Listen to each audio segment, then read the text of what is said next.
নমস্কার বন্ধুরা, সবাই কেমন আছেন? আশা করি সবাই ভালো আছেন আর আমরাও ভালো আছি। সবাইকে শুভ নববর্ষের অনেক অনেক শুভেচ্ছা জানাচ্ছি। আজকে হলো সোমবার আর এখন সকাল 9টার মতন বাজে। আমি ঘুম থেকে উঠে সমস্ত কাজ করে স্নান টান করে নিয়েছি। আজকে সকাল সকাল সমস্ত কাজগুলো হয়ে গেছে। এখন একটু লুচি বানাতে এসেছি।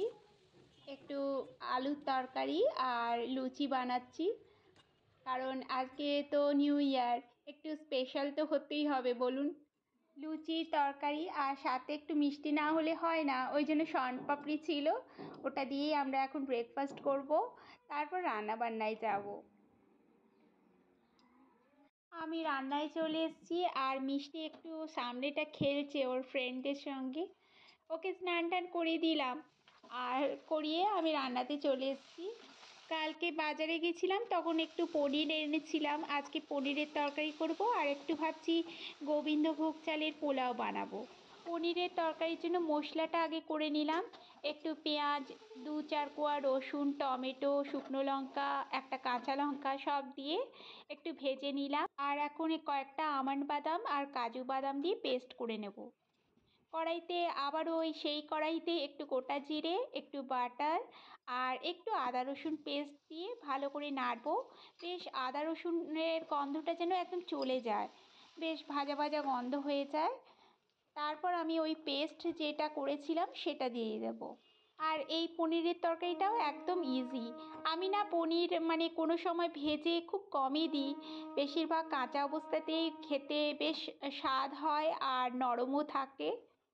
পেস্টটার মধ্যে একটু লঙ্কা গুঁড়ো, জিরে গুঁড়ো, ধনে গুঁড়ো দিলাম, একটু কাসুরি মেথি আর একটু গরম মশলা দিলাম। বেশ এটা ভালো করেই কষাতে হবে যাতে একদম তেলটা ছেড়ে যায়। এই যে তেলটা ছাড়া হয়ে গেছে আর এখন আমি একটু গরম জল দিয়ে দিলাম আর পনিরটা কেটে রেখেছিলাম, পনিরটা দিয়ে দেবো এবার। ফুটে উঠলেই নামিয়ে দেবো, একদম ইজি রান্নাটা আর চট করে হয়েও যায়। আর এটা পোলাও বা বেশি পরোটা রুটি দিয়ে বেশি খেতে ভালো লাগে। চলুন তরকারিটা হয়ে গেল, এবার নামিয়ে দেবো। আর মিষ্টি কী করছে, ওকে একটু ঘরে ঢুকাই। ও অনেকক্ষণ ধরে একটু জল খায়নি, ওকে একটু জল খাইয়ে দিয়ে আসি, তারপর এসে পোলাওটা বানাবো। এই কড়াইতেই বানিয়ে নেব, অল্প করে বানাবো তো ওই জন্য ভাবছি এতেই বানিয়ে নেব। একটু পোলাওর জন্য একটু আদা কুচি আর ঘি দিলাম আর গোটা জিরে ফোড়ন দিলাম। আজকে পোলাও মানে এমনি ঘি ভাতই বলতে গেলে, মানে একদম ফ্রায়েড রাইসও না, শুধু একটু ঘি দিয়ে বানাচ্ছি, ওই জন্য এটা ঘি ভাতই বলতে গেলে। আর অল্প করেই বানাচ্ছি, রাত্রিবেলায় আবার শক্ত হয়ে যায়, মিষ্টির বাবা তো একদম ছোবেই না আর আমাকেই খেতে হয়, ওই জন্য অল্প করেই করছি। আর আমরা রাতে বেশিরভাগ টাইম রুটিটাই খাই। আর এই গোবিন্দভোগ চালটা ছত্তিশগড় থেকে নিয়ে এসছে মিষ্টির বাবা, খুব সুন্দর গন্ধ জানেন। অল্প জল, পরিমাণ মতন জল দিলে এরকম ঝুরঝুরে হয়ে যায়। চলুন আমার রান্না হয়ে গেছে আর ফ্রাইড রাইসটা একদম ঝুরঝুরেই হয়েছে। আমি আবার গ্লাসে মেপে দিই না, এমনি আন্দাজে দিলেই এরকম ঝুড়ো ঝুড়ো হয়ে যায়। ফ্রাইড রাইস, তরকারি, পনির তরকারি আর একটু পাঁপড় ভাজবো। আর এখন আমরা খেতেও বসে যাব, সব রেডি করে নিয়েছি। খেয়ে দিয়ে তারপর মিষ্টিকে একটু পড়াতে বসবো, সকাল থেকে খেলে বেড়াচ্ছে, একটু পড়তে বসেনি, ভাবছি আজকে দুপুরটা একটু পড়াবো। তারপর 2-2:30 পর্যন্ত একটু পড়ুক, তারপর শুয়ে দেবো না তো। এই দেখো, একে যেতে দাও না। কেন? এই আমার ফ্রেন্ড।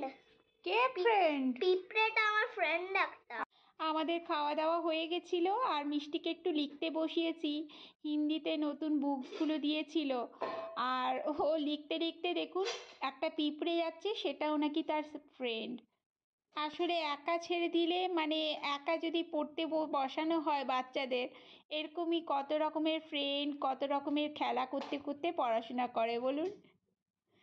তাতেও ভালো ওরা যদি একা একা কিছুটাও করে, অনেকটাই। আর সব সময় বাবা মারা বসে থাকলে ওদের অভ্যাসটা খারাপও হয়ে যায় কিছুটা।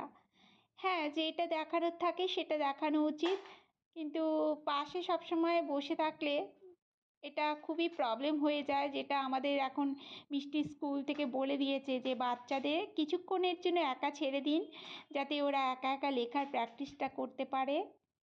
ওই জন্য ওকে মানে গেম খেলার মতন বলতে থাকি, তুমি ম্যাজিক করে লিখে দাও, তখন আমি আসবো।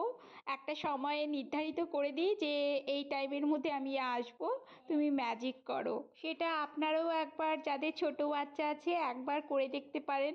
বাচ্চাদের পক্ষে অনেকটাই ভালো। আর এরকম করলে না আপনারাও অন্য কাজে মানে কিছুটা টাইম দিতে পারবেন, অন্য কাজগুলো করে নিতে পারবেন। চলুন, আজকের ভিডিওটা তাহলে এখানেই শেষ করছি। ভিডিওটা ভালো লাগলে অবশ্যই একটা লাইক করে দেবেন আর কমেন্ট করে জানাবেন ভিডিওটা কেমন হয়েছে। সবাইকে নমস্কার।